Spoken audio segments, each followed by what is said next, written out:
Welcome to the J&B Bodyworks podcast. Today we are joined by somebody who, as of late, has been making me laugh on socials. A fantastic content creator who lives in this car space. This is Zach Chin.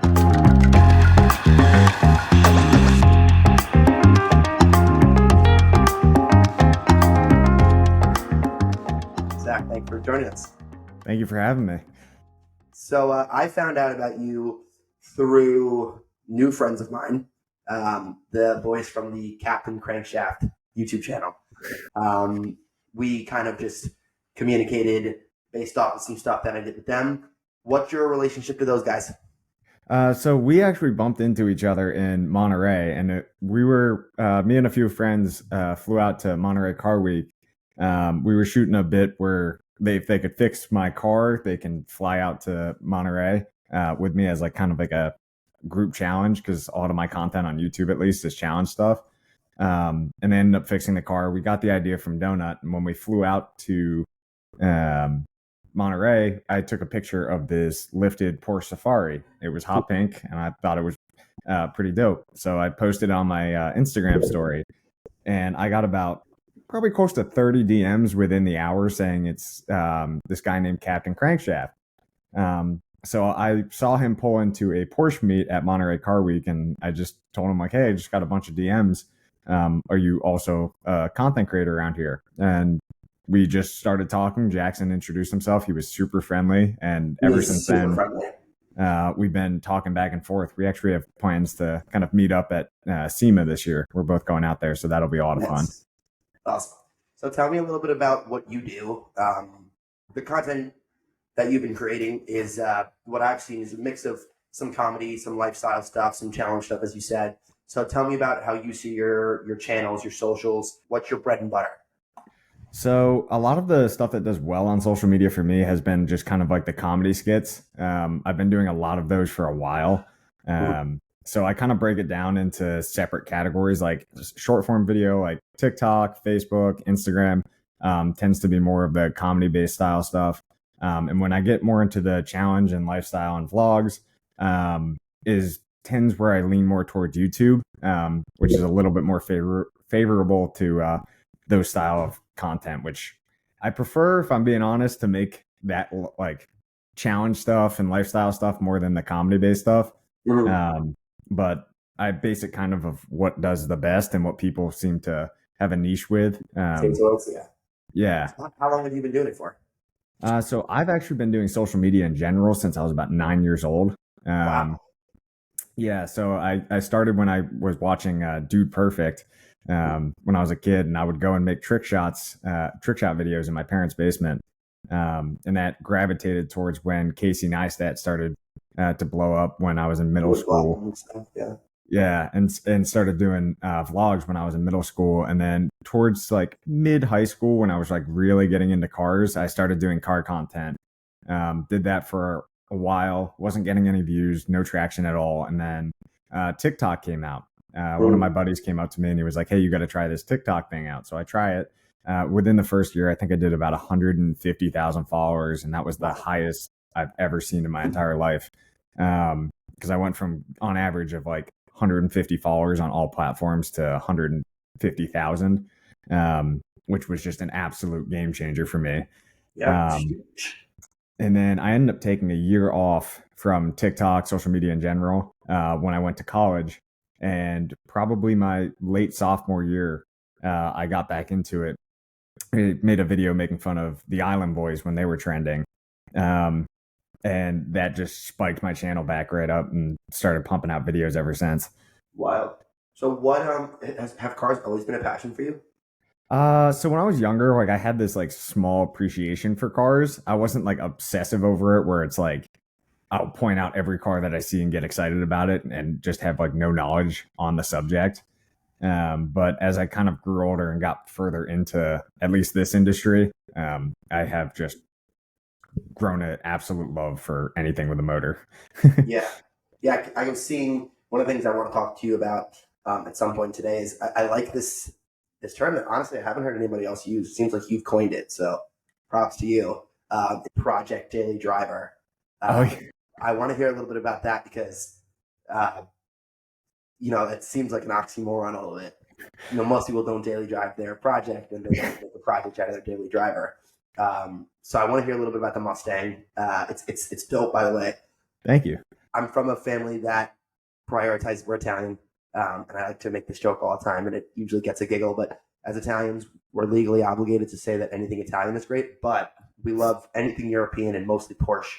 So when I started to get into the American cars, the Mustangs, the Camaros, the Chargers, the Challengers, I got a lot of flack from my parents. So what made you get into the Mustang, and why do you refer to it as the Project Daily Project? So funny enough, one of the first cars I really wanted was a Dodge Charger. And when I mentioned that to my buddy when I was looking at my first car, he talked me completely out of getting anything Mopar because he was super against it. Really? Yeah, I don't know why. He still is to this day. And I started looking into the Mustang and fell in love with the platform because just overall handling, power, everything. It's more dynamically, it's more towards a sports car, which is a little bit more of a driving experience than driving a boat. So that's why I kind of fell in love with that platform. And I got my first car, which was a 2017 Mustang EcoBoost. That was your first car?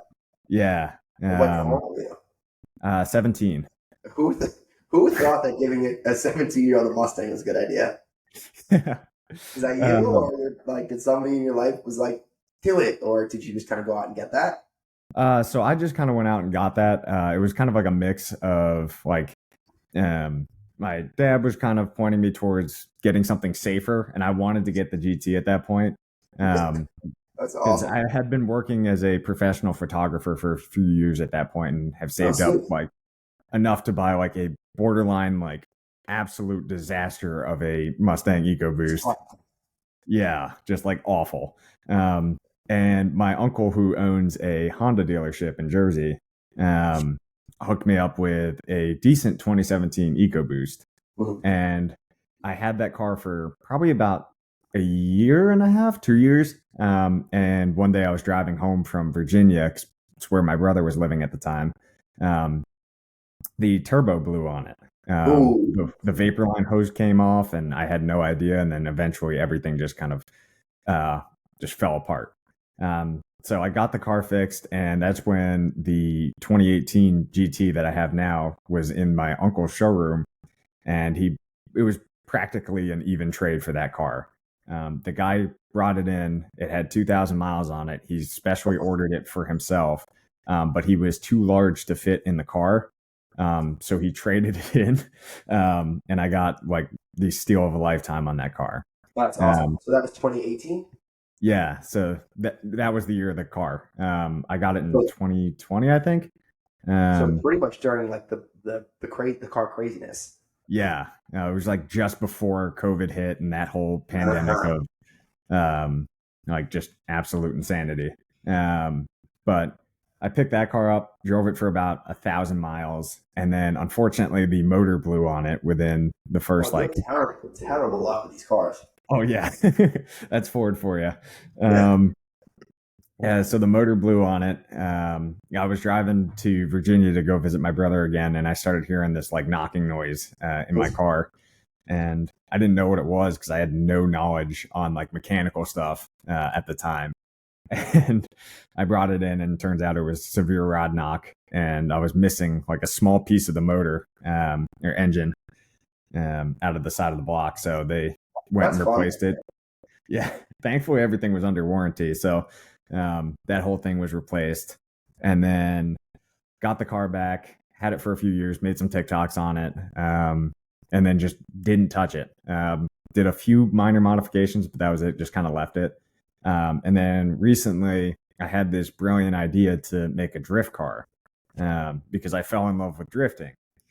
And I was looking around to try and find some kind of drift builds to make the platform out of, like a Miata C6 Corvette, and a few others I remember looking at. And the only idea that came to mind that made the most sense at the time was to take my daily driver and convert it into a drift car. And we started the whole process with the seat, harness, roll bar, I saw and then we have coilovers and an angle kit coming in soon. that. But we're kind of waiting in a sense because I realized halfway through doing this that it was not a smart idea to do this to the daily driver. I Yeah. realized that when I Sometimes we do what we can with what we have, and I completely understand that. But so obviously doing some research on you the past few days, getting ready for this, one of the things I happened upon was your move, and that was when everything clicked for me. When I saw you driving like across the country in those seats, I honestly, my back hurt watching you drive that car. Like yeah, that's insane. I give you all the respect in the world. that Uh, was the kind of moment of realization for me that I shouldn't have done this to my daily. When I was about 4 or 5 hours in, I was like recording something, got finished recording while driving, and I shut my camera off, got back on the road, and I was like, I hate myself right now. Like yeah, this is it's awful. like that classic meme where it's like, "This is the moment he knew he effed up." Like that, Yeah, right? That's like quintessential. That. yeah, So that I was mean, that's listen. You got to do what you got to do sometimes. I kind of like along that same line. I it seems like we here at the shop, Jamie, we've started taking the content creation more seriously, and we have slowly built this relationship with Jackson and Will from the Crankshaft YouTube page, um, and so they're doing a build with us now, and it seems like to kind of help with growth on these platforms as a car content creator specifically, you almost need to have a car like as a character in your content. Did you feel like when you made that switch to kind of making your Mustang into a character, did that help the socials grow? You know, I guess my question too is, has that kind of outweighed the discomfort? Like, how does that work with you in content creation? it was kind of like a mix. I didn't notice it necessarily in view count on the video, Mhm. but I noticed like after doing that and like vlogging the whole trip down to Florida and everything, um, people like really started to pile in and start watching my stuff a lot more. Mhm. Um, which is why I've been planning on doing a little bit more vlog and lifestyle stuff coming up in the Yeah, future, because it's really seems to resonate with people of like they like to watch that more and stay around for that more, and they'll get to kind of know you a little bit better as you go along with the whole project. yeah, Um, and they'll kind of get connected to it in a sense. yeah. It seems like somebody that you brought up, I think, is the one of the pioneers, really the king. Well, Casey Neistat really developed that for me, that style of storytelling within vlogs that I think you see in a lot of stuff now. One thing that I really enjoyed of yours, because we have been trying to. I don't ever want to, as a content creator, ever kind of seem like a sellout. We don't like to promote things that we don't necessarily believe in, and I never want it to. I always want to feel like our content is constantly actually entertaining or teaching you something. And a video that you did was that Edmonds video where you did like the hide and seek style, let's search for this car at the Monterey Car Week within a radius based on a few clues. And I really liked that you were able to kind of make that vlog style where you were trying to kind of with your buddies looking for a car based on these clues. Um, so I wanted to bring that up. I thought that was a great lesson for us as content creators here at JB because I didn't feel like I was watching an ad when I was watching that. I felt like I was watching something entertaining, creative, and original that also informed me about something that I can use in my life. How did you come up with that? And also, second question, I I need to book tickets for next year's Monterey. How was that experience? So to kick off the first question with the ad thing, I don't know if you have seen the hide and seek video that I did, Mm-hmm. the original one. So Edmonds reached out to me and they wanted to do something similar in regards to trying to make content along those lines and try and keep it as casual as possible, but also give me some sort of creative freedom towards it. Um, so while we were out at Monterey, unfortunately, we couldn't film hide and seek again, which I still want to try and do. Um, That'd be crazy. Yeah, I think we're gonna try and do it next year, but we're not positive yet. But one of the main things was like try and keep it as natural as possible and just kind of flow with that. And the most kind of in between I could find was like a scavenger hunt mixed with hide and seek style editing, to kind of give that nice even tone to it, and just kind of go with that. So we pumped that video out, and I'm almost positive they loved it, but I'm not certain on that. I loved it. So you got one fan from it. Yeah. The for Monterey though was the most wild experience I think I've ever had. I didn't film a whole lot while I was out there. I did a bunch of vlogs on YouTube in regards to filming stuff, but for TikToks and all that stuff, where my biggest platform is, I didn't do a whole lot of coverage of it. Just because there was so much going on, it was hard to just kind of dial into one thing. Yeah. Were you fanboying a little bit, just like looking at all the cars and wondering what's next? Yeah. And I mean, the biggest issue too was I went in there with no planning. Like we decided on a whim to go to Monterey Car Week, which is kind of the issue that we ran into is we had no idea what was going on. So we missed majority of it, because we booked our flights to leave that Thursday because the two guys I was with are still in college and they needed to go back for classes. So we decided to leave on that Thursday, and supposedly on that Thursday is when everything kicks off of like that whole end of the week thing. That's what I heard. Yeah. Which was kind of unfortunate to miss a lot of that, but we have some insane plans for next year, which if you want to talk about, we can get into. Yeah. Tell me a little bit about what you're planning. So we're planning on building a car and driving across the country to Monterey Car Week. Kind of similar to what Jackson did. But my plan is to fly up from Florida to Virginia, and stay with my brother and go with the same guys I went with last year. But her idea was to take a Mazda Miata, cut it in half, stretch it to be 6 seats, and then LS swap it, and then cut the windshield off. Who came up with that idea? That was me. I don't come up with the brightest ideas at times, but sometimes the craziest stuff is what gets the most reaction, and that's what we're going for at a certain point. Yeah, the 6-seater in the LS wasn't enough, so that's why we decided that it might be a good idea to cut the windshield off, and then just rock motorcycle helmets the entire way. But we're still trying to work out the fine details. We're not certain if doing the 6-seater is going to be possible within the short time span that we're going to have to build the car.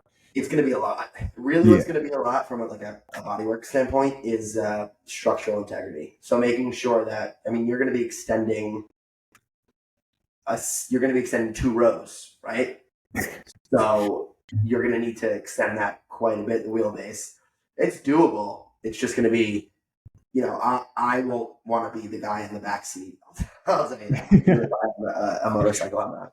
So what's the affinity towards Miatas? You mentioned it twice. Is that a car that you've had? Do you like Miatas? Why do you like Miatas? And so Miatas have been on my mind so much recently because we're trying to figure out this whole Monterey thing, and it's a cheap platform, and everybody knows a Miata.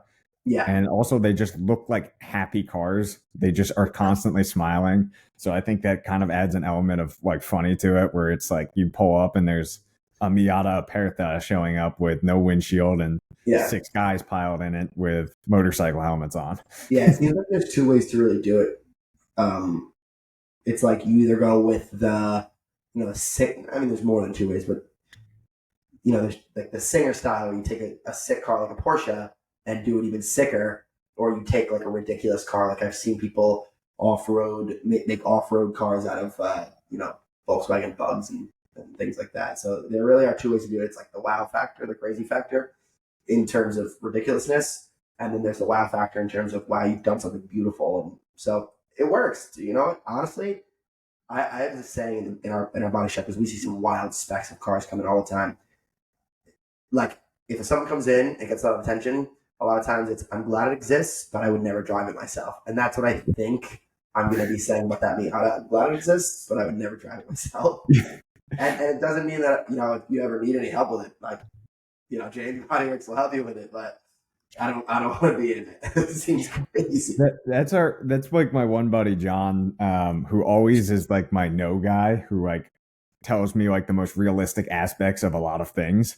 Um, because we come up with like the dumbest ideas all the time, and he's like, "This is a terrible idea." Because what we plan to do with driving out there is like stop off at places like Tail of the Dragon and like all these like crazy like automotive like Yeah. Bonneville Salt Flats, like all of that, Mhm. and really push the car to its limits. Because I don't care if the car makes it home; it just has to make it there.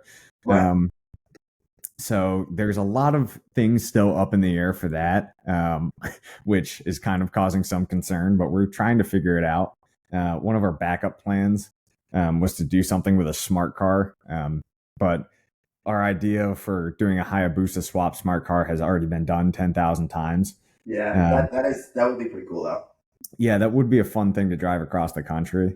But we're also thinking about putting either a V8 in it or like a inline six, like a Porsche motor, and seeing Cool. if we could get it to fit. But we got to also see if it's been done before and all that other stuff. Yeah. So tell me, one of the questions that we have been fiddling around with asking people is hopefully not, but wondering, have you ever been in an accident as a body shop? Obviously, we see accidents every day. Have you ever been in an accident? And if you have, tell us a little bit about it and what car was it in? When was it? So the Mustang has been into two accidents, Okay. unfortunately. We were one time we were driving back from actually Richmond Raceway in Virginia from a NASCAR event, um, and there was a merge area, and some guy signaled for me to go in front of him and right into the back corner of my car. And he was in a huge lifted truck with a steel bumper, so that really messed up my rear back. Yeah, probably Um, didn't do much to his car either. no, nothing. And then another time I was at college and I was sitting there at a red light and I looked up in my rearview mirror and I just see this guy like looking down. And then I'm like, oh no. He looks back up and I just see the fear in his eyes. And I was just sitting in my car. I was bracing for impact because you Too hear his late. wheels lock up. And then he hit me probably about like 30, 35 miles an hour. Um, I thought the frame was bent. There's a bunch. It was like that thing was a tank. My car was perfectly fine. It just Were messed up you the. okay? Yeah, I was fine. My back was sore for a few days, but other than that, I was Yeah. good. Um, So the just for reference, the tests that you see with the crash dummies, where you see them on YouTube all the time, those are done at 40 miles an hour. So if you were going 30, 32, 35, you were right in that like catastrophic. So he must have smashed you. oh yeah, it was loud. I mean, it was like a solid impact where my car like slid forward, and I was because when I saw him, I was bracing, so I like foot on the brake as hard as possible so I wouldn't hit the person in front of me. Yeah. It was like it was a solid impact. Yeah, I know you're a motorcycle guy too, as am I. I have the 2018 Bonneville, and Oh no way. yeah, I love riding bikes, but it's stories like that.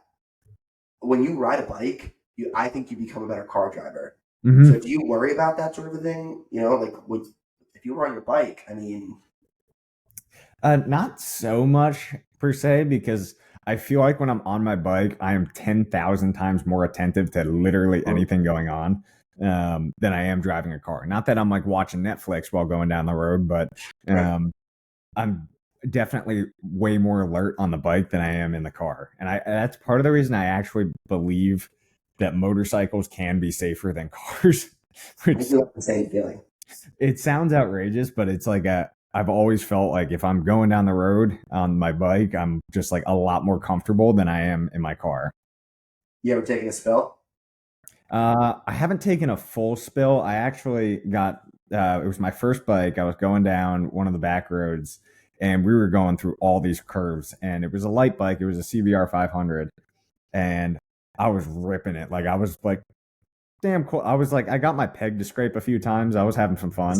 Um, and we get to the bottom where it goes to a straight road, and for some reason I was so tired or out of it that day that I locked onto a tree like my eyes, and I just slowly veered off the road, and Ooh, I caught an edge and I tried to correct it, and then I ended up locking my brakes, and thank god that the road was the way it was. It was just a gravel pull off is where I got sucked into, my wheels locked up, and I went into this culvert. um, Kept the bike standing the entire time. bike was completely fine. I was fine. I mean, my back was sore for a few days, but other You're than probably that, shaking up too. oh yeah, I was scared. But funny enough, we weren't supposed to go to that road that day, but a few of our friends were going to rip this road known as 33 up in Virginia, and my buddy's car was a Evo 8, and I was like, his car was leaking oil, so I was like, just take mine. So he was following me in my car and saw me go off the whole road. Thank Uh, God. yeah, and he pulled over and made sure I was good. It was a fun day. Yeah. Well, you got a story out of it. Yeah, And honestly, those close calls were where you learn the most riding, I think. I mean, if you only have safe things happen, you only have safe experiences, and you're really never going to know. Same thing in a car. Like, my first car was an Audi A3. It was an S line. It was the hatchback. I think it was like I forget what year it was, but it was when before they had the sedan. It was the hatchback version. Super reliable car, super fun, well balanced. Plenty of speed for me with my first car, and I I guess I really had never understood the idea of going too fast around a turn, and I just hit a patch of I don't know, dry land and slid out, and I I thought I smashed into the wall, but it was curved up. So I guess I went up the wall and then came back down, parked it, got out, looked. The car was fine, just had a little dirt in the wheels. This is why I know that I can never hide anything from my dad. I went home. The one thing I realized that day, and it happened to me again, I was blasting music, and during the accident, the in my head the music completely turned off. And once the accident, like, all the adrenaline finally dumped, I heard the music blaring again. I don't know why that always sticks out in my head. It happened to me twice. I got rear-ended once, but I was washing the car when I got home to try to get the dirt off and hide it from my parents. And my dad, this is how you know. Don't if you're ever trying to get away with something, don't break routine. He came up and he goes, "What happened to the car?" "Oh, nothing, nothing." He goes, "You never wash your car. What happened to your car?" If I would have left the car like that, you never would have found out. But that was terrifying. But that car was pretty reliable even after that. So I have good memories with it. But yeah, you need tough things to happen for you to realize the limits of things, and that might have been yours. So I mean, look at it as like a blessing, not just a curse. yeah. But And I've had a lot more scary moments than like actual incidents happen that I've kind of learned from, especially right, with bikes. Like I just got into drag racing the ZX, and that thing has been a lot of fun. But I don't have a stabilizer on my handlebars when I probably should, and there's been so many instances in that first wobbles. gear. Yeah, it pops right up, and then as soon as you land, you get a death wobble, and you kind of learn how to handle the throttle control so you don't like get a death wobble. But I'm sure on the track, and you're on the track when you're doing the drag stuff, Yeah, and are you in full gear and kind of. yeah, that hesitation told me everything I needed to know. I saw one of the videos you put up where you were like, basically the idea was like riding with a Gixxer guy, and he comes with like flip flops and showing it. Like that's I see. I mean, in Florida, you must see that all the time. We're Oh, it's from bad. I live in Connecticut, where it's a no helmet state, and I don't understand that.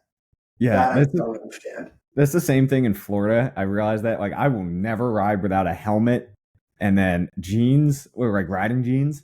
Like I don't promote this, but I ride in t-shirts a lot and sneakers. But Especially it's hot in Florida. I'll always have gloves on, helmets on, and the just proper jeans.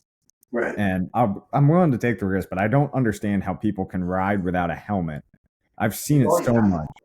Yeah. It makes no sense. Like I get the whole idea behind it. If you're going 60 miles an hour and you crash, a helmet's not going to say like it's the dumbest logic, but I can understand kind of why people might see that way. Yeah.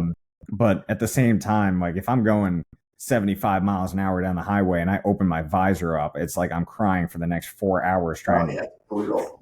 Yeah. to. So I'm gonna do a little rapid fire, ask you some questions. Feel free to answer them at length or short. You answered this question pretty much already, but first car, current car, forever car. So what would be your car that you would like to drive forever?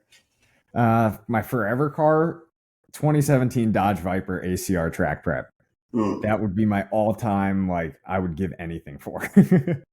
Zach, I've learned a lot about you in these few minutes that we've been talking, and the biggest thing I've learned is you're a fearless guy. You drag your bikes, you ride in t-shirts, and you want a bike for ACR. That's like a widowmaker. So respect. What about that car? What do you like about that car? It's a manual V10 with, like, it basically is designed just for track use. And the thing is just wicked. I mean, I've seen them, they sound incredible. They're just an absolute machine. And I have yet to ride in one, but I really want to because they Yeah, are supposedly just wild cars. insane. Yeah, that's like the let's just build a machine. Let's not Yeah. try to build something safe and reliable. Let's just build something crazy.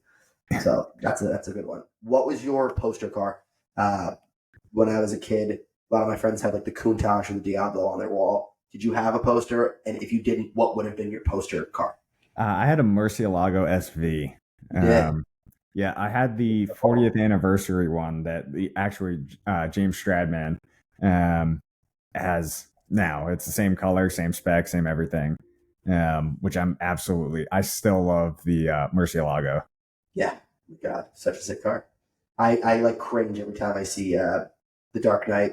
There's a scene where Bruce Wayne is driving his Mercy, and he uses it to subvert a bad guy, and I think they actually total Murcielago. I didn't do the research on it, but it breaks my heart. It's As long as it devastating. wasn't gated, I'm okay with it. Yeah, I don't remember if it was gated or not, but I've seen those cars.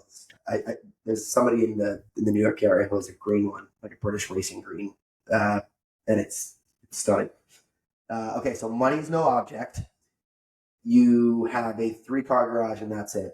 You have a daily driver, you have a weekend car, and you have a grail car. Now, your daily car needs to be reliable, start every time, and be functional, which for you, I know might be difficult to put into context. Your weekend car can be less functional, but something that you're not going to be upset if you get a rock chip. And the grail car or your forever car is something that you might not even drive, excuse me, something you might just look at. So daily, weekend, forever car. What do you think? That's a tough one. So for the daily, surprisingly, I've been looking at dailies recently. This may be out of the Makes realm. sense. If it is, correct me. But I've been looking at the 2009 Audi R8 V8 gated. They're decently Okay. reliable. Not the most practical, but they're decently reliable. It's a mid-engine car. It's got that frunk space.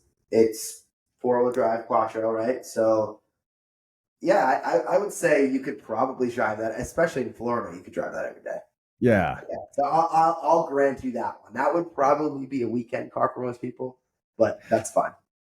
For a weekend car, I really want the Revuelto.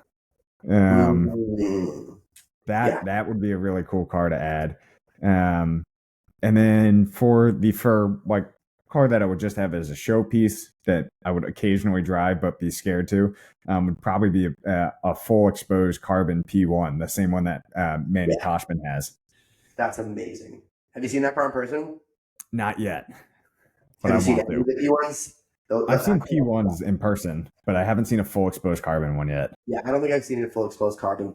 We've had some P ones here at the shop, and that car out of the Trinity might be my favorite. I mean, I'm a big Porsche guy, so I like the 918, but the P1, I mean, that car is sick. And I was just talking to a good family friend who is in the car community. He's a designer. He worked for Pininfarina designed cars for a while. He said that at the time the LaFerrari was sold out in spades, but the 918 and the P1 they couldn't get rid of them. Like he said, he got a couple calls. They were like, "Do you want one?" And he was like, "No, I'm good. I'm good." Now he's probably kicking himself in the ass, but at the time, but yeah, that car is sick. I My, think, my yeah, only issue with McLaren, they are by far the best looking brand. I some So people am may I. disagree with that, but McLaren by far is like my top brand. Um, but they have, from my knowledge, the most like issues that I've ever seen with a car. Yeah. I mean, listen, I won't shit on McLaren because I agree. I love that car. But I will say, out of those three, Porsche is the one that touts their stat that 70% of Porsches ever made are still on the road. I don't know if you can say that about Ferrari, and I don't know if you can say that about McLaren. So, but it was cool that they did the hybrid thing, with those cars. And are you a fan of electric cars? How do you feel about the switch? These, not just the Rivians, but and the Teslas. How do you feel about the electric Lambo that was at Monterey Week? The what's that one with an R? The electric Mustangs out. How do you feel about those like hypercars? I personally have made an enemy with electric cars and their owners. Um, Okay, makes sense. um, I just, it's not so much about the fact that they are electric. It's just like there's something about actually driving a car with all the noise and that like whole feel to it that I will always love. Don't get me wrong, electric cars can outperform a lot of things off the line. Um, but at the same time, it's wouldn't be my first choice of anything. So when it came down to the Mustang, when they called the Mach-E a Mustang, I was a little butthurt. Uh, just because it's just literally the opposite of everything that is a Mustang: four doors, SUV, and electric. Um, it's not a bad looking car. Don't get me No, wrong, I don't think so either. but it shouldn't have been called a Mustang. Same with the GTD. The GTD, the new thing, I It's love that wild. car. At the same time, should not have been called a Mustang. That's an interesting one. I'm excited to see that thing. I'm excited to see it in person. I'm excited to see how it performs. Um, same guy who I was just talking about actually headed the design team for that Mustang. Oh no Uh, way! so he drives one now, and I spoke candidly with him about it, saying this, like, I have the same gripes. I mean, I don't have a specific affinity towards Mustangs. I love Mustang because I like an accessible, quick, loud, fun car. In any, if it's a Japanese car, if it's a European car, if it's an American, I love it. So, but I have the same gripes. And he was like, I went in there and I made the best car I could. I designed it with these things in mind. And I was like, you know what? You went in and did your job. And I think you did a damn good job. But yeah, I owned a Tesla for a while. And every time I tell people that, they're like, what is wrong with you? And I learned that the best way I explain it to people when they ask me what was it like driving it, I fortunately have had access to some really nice combustion engine cars. There's always two ways to skin a cat, right? Like Yeah, there's there's scalpels and there's chainsaws, and they both do the same thing. They both cut. The scalpel's going to do it clean, quiet, smooth, but the chainsaw's going to be loud and fun and take the damn tree down. That's how I like to compare like a Tesla and a Ferrari, which is a wild comparison because they're not used for the same thing. But the Tesla is like a scalpel. It's a tool. It's perfect at what it does, but it's boring. yeah. Like what would you rather have in a zombie apocalypse, a scalpel or a chainsaw? I'd rather have a chainsaw. Yeah, it's loud. It's going to cause attention, but it's damn fun when you're doing it. And I think that's my answer to the question. That's my like. I actually really like that answer because it is like it is good at what it does, but at the same time, it's a very bland car. Yeah. Now, typically the owners is where I draw the line. All right. I've done a I lot of understand. jokes. I got right in Um, line, so don't rope me in with all those people. It's just too like you. If we order a Porsche bumper, say a customer comes with a 911, I can't tell you how many Porsche bumpers there are. Not just 911. How many Macan bumpers? How many Macan? How many? There are three different DB11 hoods. There's how many spoilers? This and that. It's crazy. I could stock overstock 100 Tesla bumpers, and it would be universal. Like it's boring. And that's why you see so many poorly done personalized customizations on Teslas, because people are just dying for a little bit of personality in their car, and you just, these tacky wings or fake carbon fiber. It's because people are just dying for their car to look different than the other. 5 colors, 2 interior colors. It's terrible. It's terrible. I hate it. Yeah, and there's no modification company out there for them because, again, most of the owners are just buying them for day-to-day use, which makes Right. sense.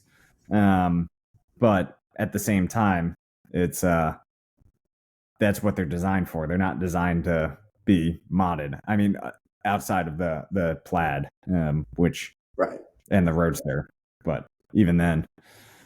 So now you, I guess to finish up on that, your combustion till you drop. You're gonna try to stay away from electric as much as possible. Yeah, I try and avoid electric, especially when it comes to cars and beyond, especially when it comes to motorcycles. I've seen a lot of electric bikes recently come out, and I'm like, that is just so dangerous. I've ridden a few of those, and I had one during COVID when there was nobody on the road, and it was fun. But yeah, it was wheelie heavy. So, but well, listen, I really appreciate you coming on. Let's tell people where they can find you, and then if you want to take a few minutes just to plug, promote. Sounds like that Miata project might be something coming soon. What do you want people to know about you? To end off the show and just take the next few minutes to just have fun telling people about you and where to find you and stuff like that. So you can go check out my TikTok and YouTube, which is just my name, @ZachChin, and then my Instagram is the same thing, but I have an underscore under it, just to make it simple. And same with Facebook. Again, TikTok is just kind of like comedy and just subtle lifestyle vlog stuff. And then YouTube is where I do all the challenges and vlogs, where it's like car hide and seek. What did I do recently? Scavenger hunts. Just fun stuff like that. And then Facebook and Instagram is the same thing as TikTok.